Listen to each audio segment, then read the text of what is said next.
जिसे चाहा दर पे बुला लिया, जिसे चाहा अपना बना लिया। ये बड़े करम के हैं फैसले, ये बड़े नसीब की बात है।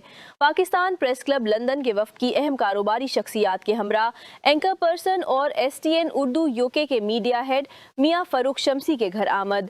वफ्द ने मियां फरूख शमसी को उम्रे की सआदत हासिल करने पर मुबारकबाद पेश की।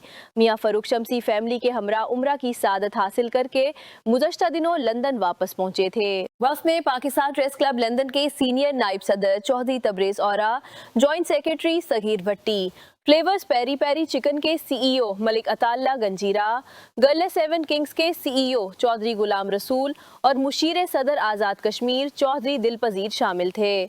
वफ़द ने मियां फरूख शमसी को उम्रा की सआदत हासिल करने पर मुबारकबाद देते हुए कहा कि अल्लाह और उसके महबूब के दर की ज़ियारत सिर्फ उन्हें नसीब होती है जिनकी अल्लाह ताला और सरकार दो आलम हज़रत मोहम्मद सल्लल्लाहु अलैहि वसल्लम की तरफ से बुलावा आता है। उन्होंने मजीद कहा कि ये तमन्ना और हसरत हर मुसलमान के दिल में मौजूद होती है, मगर ये सआदत सिर्फ खुश नसीब लोगों के हिस्से में आती है। मियां फरूख शमसी ने मेहमानों की तवाज़ो आबे ज़मज़म, खजूरों और मुख्तलिफ अक़साम के स्नैक्स से की, जबकि मेहमानों को मक्का मुकर्रमा से लाए गए तबरुकात दी पेश किए गए।